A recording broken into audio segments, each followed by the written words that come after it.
And so I think for me, it's keeping that mindset of never assuming that everybody knows anything. And so always going back and knowing that what you bring to the table is special, is amazing, because not everybody's doing it, and that we all have to look at ourselves as every one of us brings value to this. And so don't ever think that you're not. No time, no tools, big expectations. How do you transform school culture without derailing the train? Answer: little wins that bring big changes. The flywheel effect. Harnessing the power of momentum to create a school culture that celebrates change and drives itself. Hello and welcome. I am Jordan Pruitt, and this is the Flywheel Effect, a show dedicated to share the little wins that could have a big impact on your school culture. Today, I'm joined by Todd Nesloney, aka Tech Ninja Todd, who is Director of Culture and Strategic Leadership for the Texas Elementary Principals and Supervisors Association. He's also an accomplished author and a sought-after public speaker. You may know him from his contributions to the Get Your Teach On network. Todd, you've been super busy. Thank you for coming on with us, man. I really do appreciate it. Really appreciate you making time.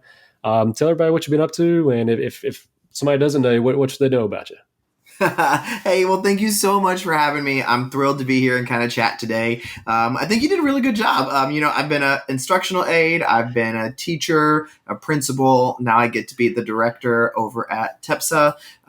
Written a couple books that I'm really proud of, and love the work that I get to do with Teach On and Lead On as well. So got my hands in a little bit of everything, but I like to stay busy. And so that's the thing.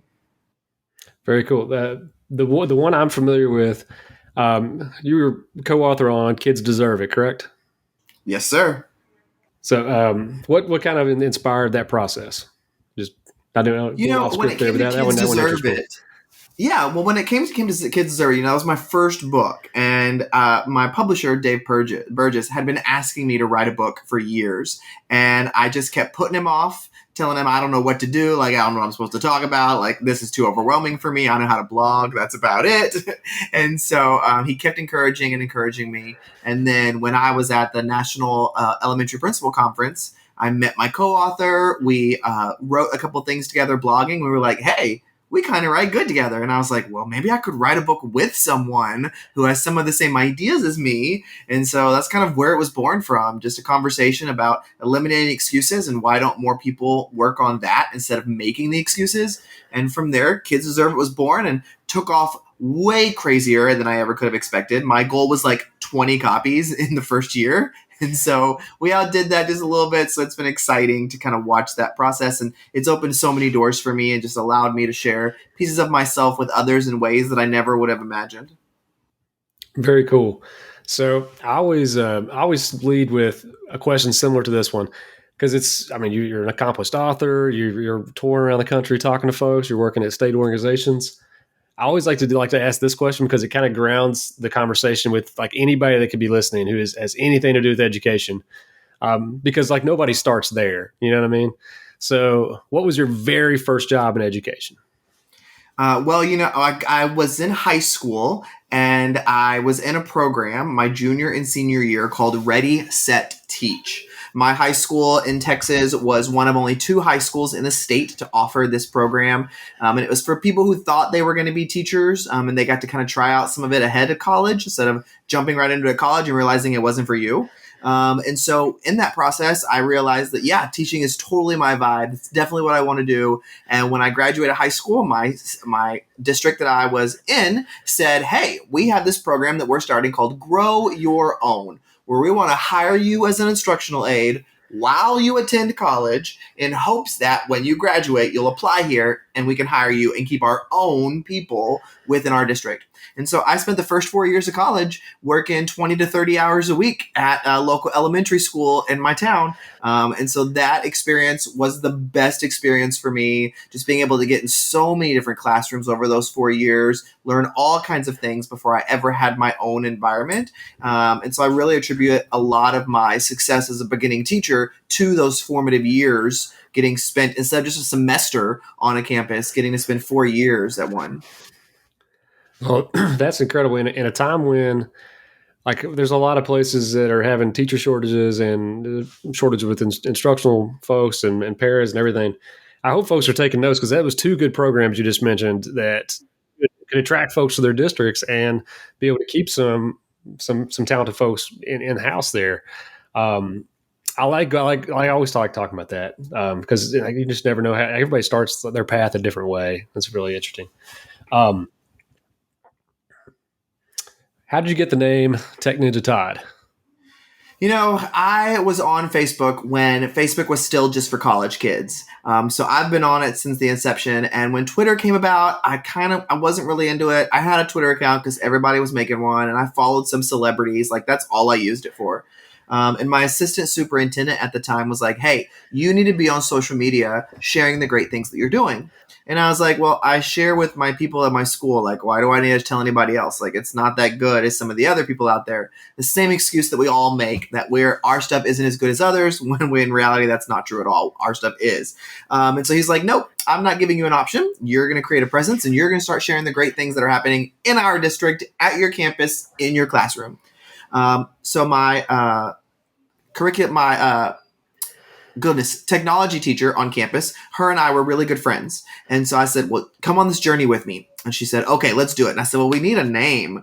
And so at the time, there was a third person on campus who we were close with. And so we were like, "Well, why don't we all come up with a similar name? So, we'll be like the 3 Tech Ninjas, because we love technology in the classroom. And so I'll be Tech Ninja Todd, you be Tech Ninja Stacy. And then we've got our third.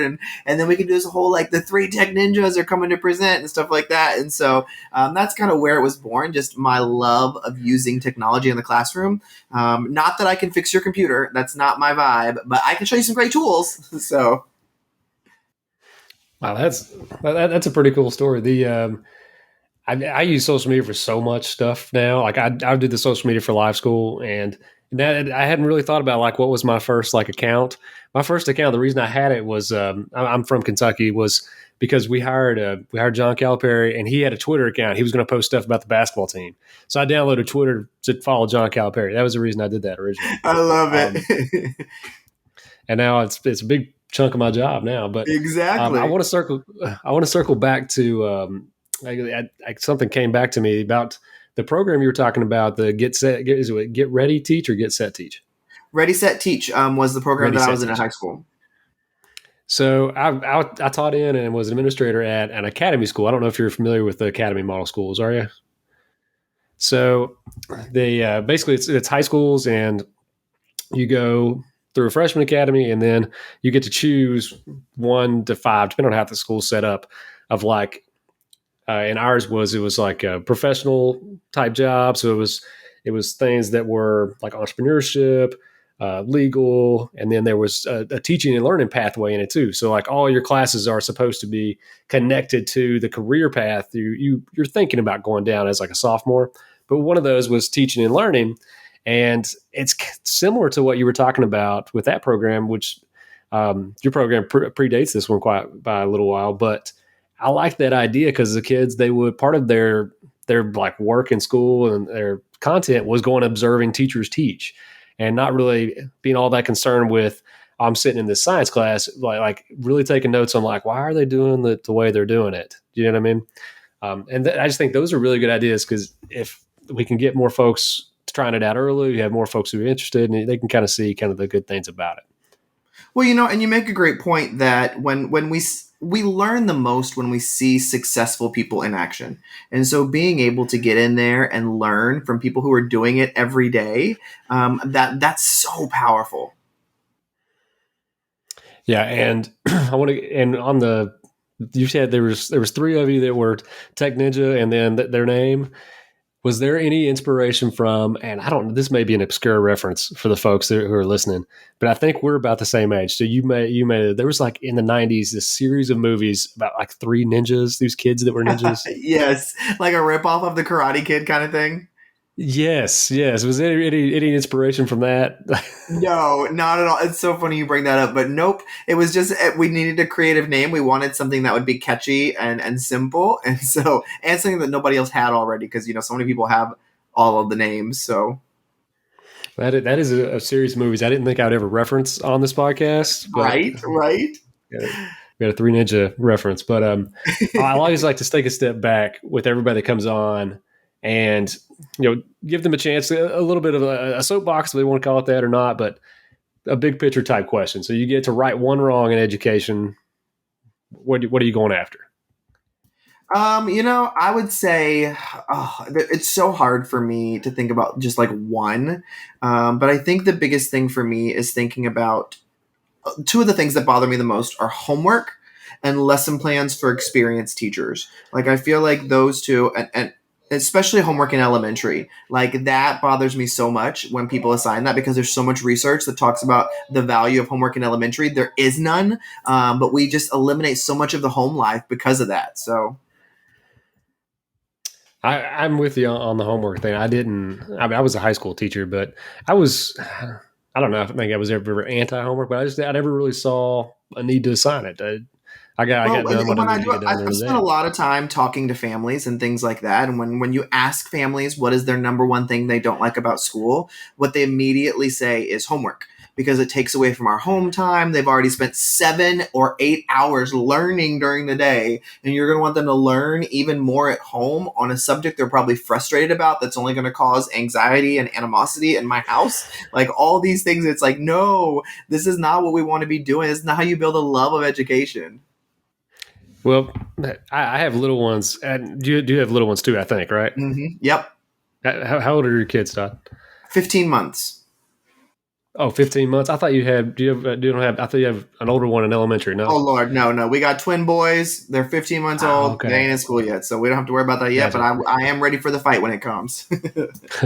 I've got two, and one is a little bit older than yours. She just turned two, but the other one is a first grader, and that's about the time where they start getting all the activities. So like soccer, and she's soccer, dance, and all the things. So like our day, like she ends her school day, and then we go pick her up, and then it's off to a practice, and then it's home like rush to dinner, and then everybody's got to get ready for bed. Everybody's get changed in pajamas and all this stuff, and like we just kind of got to find time for the homework somewhere in there. You know what I mean? So I get where they're coming from for sure. And it's one of those things you don't really think about a lot until you're going through like that kind of schedule. Like there's not a whole lot of time in the evenings. Yep, exactly. And I think as educators, sometimes we get so caught up in trying to make them be good achievers and get the scores we need and get them to master the materials that we forget that they're kids. Like they have lives too. And that's why we have them at school. Then let them go home. You don't want to do work when you go home, even though sometimes we have to. But why are we making kids do that? Totally agree. Now you also mentioned lesson plans. I was pretty blessed as far as the folks I worked for. I feel like I got treated like a professional, probably more than a lot of folks have. Tell me about what you mean by that. Well, I think there is a time and place for lesson plans with some teachers who really need to show that they have the organization down and they have a plan for the lesson. But I feel like for me, as the principal, when I would get to know some of my teachers and really realize like this person is amazing. They know their content in and out. They've been in this grade level for like 5 years now. They have great success. I want them to pour as much time and energy into making those lessons as awesome as possible. And if I'm taking that experienced, successful teacher and forcing them to take hours to write down every step of their plan when they don't even need that, then I'm taking away from them making a better lesson. And so it's kind of like I'm robbing Peter to pay Paul kind of thing. And so for me, it's like if they're successful and if they have their act together and if they know their content, why do a lesson plan? If they have most districts, especially the one that I worked in, we had a curriculum map. So I knew what they were supposed to be teaching and when based on the curriculum map. I could go in and observe that at any time. I didn't need a lesson plan to do that because they're really creative teachers who can write a lesson plan and not adhere to it at all just because they're trying to write a lesson plan to turn something in. So I think, you got to find the balance. And so I'm not saying nobody should do lesson plans because I've had teachers that I was like, no, I need you to do a lesson plan and tell me exactly what you're doing and how it aligns so that I can have all that documentation. Like I need you to do that because this organizes you. But I think it's knowing your people and remembering, just like with kids, one size doesn't fit all. And I believe that one expectation doesn't fit all. So I'm with you on that for sure. The One of the things I think is kind of a hallmark of like a really good teacher is a lot of times they know when to change the plan, and you know what I mean. So like, and then they almost, if you've got to turn in every step you do, you almost end up penalizing yourself for doing a good job and knowing when to adjust. You know what I mean? Well, and then it's frustrating. Like, I was the kind of teacher where I'd turn in my lesson plans, but I would manipulate on the fly. And then I get so frustrated when I'm like, I spent all that time on this freaking lesson plan and I had to change it. And now I'm doing all this other stuff that the kids need. And that lesson plan doesn't even matter anymore. Like, why did I waste all the time on that? Like, that's where I often found myself as a teacher. You've mentioned principalship a few times, and I want to give you the opportunity to talk about your first principalship a little bit. I love to learn how a leader goes about transforming a school. We just got the chance to talk to Rudy Caffelli, and he was a turnaround principal. That was a really cool conversation. And I read a little bit about your first job, and it sounds like it was a little bit similar in a different setting. Can you elaborate a little bit? So I was definitely thrown into the fire very quickly. I was a teacher who got my master's degree and my principal certification with no intention to use it at all. I loved being in the classroom. I didn't want to be a principal. I just wanted to have a master's, to be the first person in my family with a master's.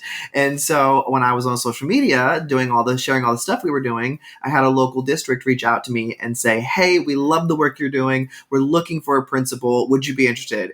And I was like, "No, like, I love where I'm at, not interested." And so then they reached out about a week or two later and was like, "Okay, we just wanted to reach out again just to make sure like you'd get to hire your entire staff. This is a school starting over from scratch." Da, da, da, da. And I was like, "Well, we can chat. Like, that's always a dream to build your own school." So I went and met with them and I was like, "I kind of like the vibe. What your ideas about education are. They align with mine. We can be really creative with this." So I said, "Sure, let's do it." I did the interview process, got selected, went before the board, all that kind of stuff. And then I became the principal of a 4th and 5th grade campus called Navasota Intermediate in Navasota. And it was tough. I will say, I kind of describe it like a rose. There's all these beautiful parts, but there's a lot of thorns as well that you don't expect when you start a school as a turnaround school from the ground up. Because nobody even knew, like, what have we done before with announcements, or where's the fire alarms, or like nobody knew anything. We were all new. And so it was all this stuff we were trying to figure out together. But it was a good year and I learned a lot. I learned that there are a lot of things that I was going to have to do differently within myself and lead differently. So I really was able to grow myself a lot. And then the district saw what the work that we did our first year and was really proud of it. And they said, "Well, we've got an elementary here in town that we're restructuring, and it's got about 3 times the amount of kids. We want to put you over there with your team, and y'all do such a good job over there like you did at the intermediate." And so I said, "Well, okay, let's try it." And so I spent the next 4 years there and loved it. And it was a lot of work. I mean, there was no curriculum in place. There was no plans in place. Like, it was building the ground up of everything within the district. But I loved it because I love a challenge. Culture building, I feel like, is one of my strengths, is pouring into others. And so I loved being able to attract people from all over the United States to come work at this tiny little town in Navasota, and just kind of the things we got to do. And so it's a job that was 100 times harder than I ever anticipated, but I loved going into work every day. So I was a part of a staff that was a brand new school. Like, we opened a high school, and like the things you take for granted on a place that's been established is all sorts of little things you got to do. You got to make so many decisions, even if you're like just like a lead teacher or like, you know, not even the principal of the school. But a couple follow-up questions on the situation, because I think that's a unique situation. When you say it was like basically they restarted, like how many staff are you hiring? Like what goes into that? Yeah, so I had to hire my assistant principal all the way down to the custodians. And I hired about 70 staff members in a matter of 4 months. So I was doing a lot of interviewing, and this was still while I was teaching. So I got hired as principal for the fall, but I got hired in February or March so that I would have the rest of the school year to start interviewing, things like that. So I was teaching all day, and then driving over to the local community to do interviews all evening, and then doing them all day Saturday to try to get all these interviews in. So that way, because I wasn't going to leave my kids, like I was going to finish the year out with them before I went anywhere else. And so it was definitely a balancing act those couple months. I hadn't even thought about that part in years. So it's funny you're making me reflect on that. But yeah, that was hard to end the year out like that. And so it was so much fun and so exciting to be doing something like that. But I definitely would not recommend it for others. I definitely say if you're going to jump into administration, go to a campus that has their act together, or a campus that already is started so that you can jump into some procedures already. Because even though it was fun and a challenge, I don't know that I'd do it again that way. I'd probably just look at a little bit of a different entry point. Yeah, well, you learn so much in such a short amount of time. I don't blame you. You go through it and you're like, I don't think I could do the same thing twice. But going through it, you learn all the things you need. What that process reminds me of, I was a coach for a long time too before I was an administrator. So I was a teacher and a coach. So I've got a lot of friends who are coaches, and that spring of like they've just taken a job somewhere else, but they're still like teaching where they are, and then they drive in the afternoons to like meet the kids at the new school and hire the new staff. That is rough. That is a rough process. So I've not done that exact thing, but just a lot of friends that have, and like it's like that becomes like their whole cycle. Is I start here and I finish there every day. So Yep.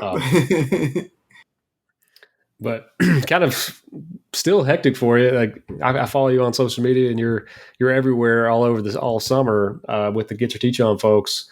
How is like your travels with them?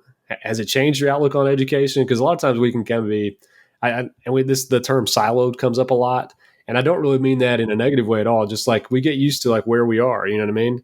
And it's a little different everywhere. But like you've now got this big picture because you've been all over the place. Has it changed or no?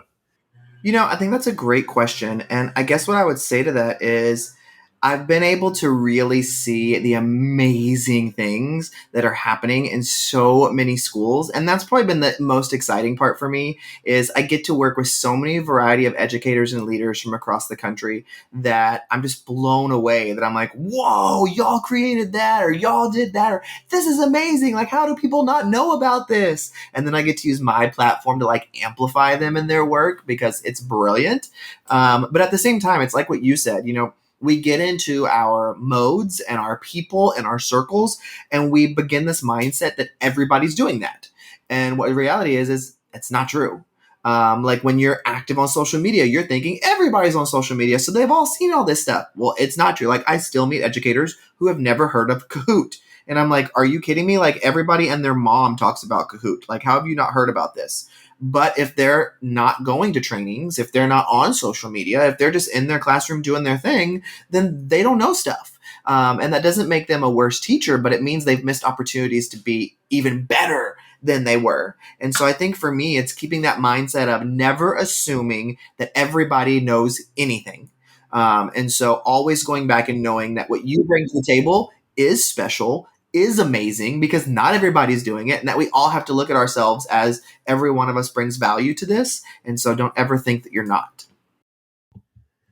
So if the fun part though, if they haven't heard of Kahoot, that means they also don't know that they need to monitor the students' names on Kahoot. Exactly. So your first entry into that's always the first thing that comes out is I should probably monitor what names they put on the screen. Yep.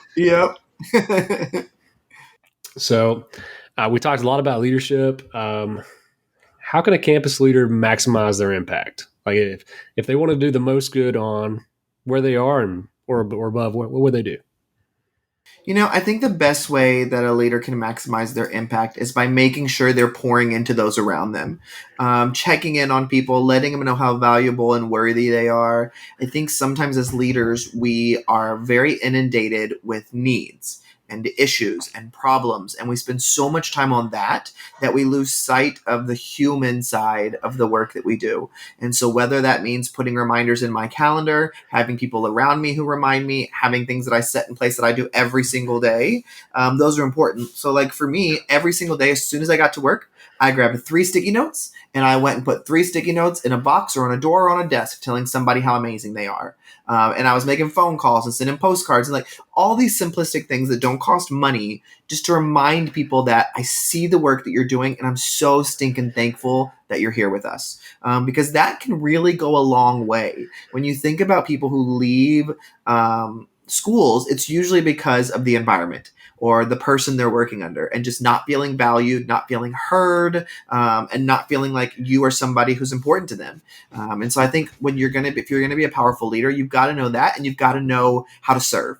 You have to know how to get on your hands and knees to serve the people around you, and that you're willing to get your hands dirty in any kind of work. So the sticky note thing is that costs you almost nothing, and people remember you doing that. No, and it's so easy. People remember you doing that. I was a PBIS coach at my school, and we had a district representative who would come to the meetings and listen to us talk about data and plan rewards and all the things. And she would leave me like sticky notes, like she would pick out something that might have been obscure in the meeting, and like it would just be a little sticky note about like how impressed she was about this or that. And it wasn't even things we made a big deal about, but like it just showed that she was paying attention and she cared about what was happening. And I remember that just because you brought that up, I remember that was probably 5 years ago she did that. I still remember. See, exactly. It's those things that make a difference. Well, Todd, how can folks find you? All your socials, what are you working on going forward? Anything you want to plug? Now's the time. Well, I'm really proud of my latest book that has come out. That one's called In This Season. It's my first book that's not for educators. It's meant for anybody who's looking for some hope, some reminders. I describe it as it's not a book meant to be read cover to cover. I wrote it with 3 of my friends and a brilliant illustrator out of South Texas. And it's a book that you pick up and you can just find a word that speaks to you, turn to that chapter, and you read that chapter in less than a minute. Just kind of like a devotional type book where you just find something that speaks to you, get a dose of hope, inspiration, see some artwork that goes with it, and start your day. And so I'm so stinking proud of that. Also, I'm loving the work that I'm doing with Lead On and Get Your Teach On, and just making sure that we continue to pour into educators and celebrate them and leaders from across the country. We've got several regional events, then our national events in Dallas this next summer in 2023. So that's super pumped. I'm super pumped about that. And then, I love pouring into people. So I'm still speaking all around. So I have people hire me all the time to come in and work with their school or work with their district or just do a keynote. And so I'm loving getting that opportunity just to spread a little dose of inspiration and hope to others. Well, we will have all that in the show notes, and we thank you very much for giving us your time, Todd, today. And we will keep in touch, man. Thank you. Awesome. Thank you so much for having me. The flywheel effect, harnessing the power of momentum to create a school culture that celebrates change and drives itself.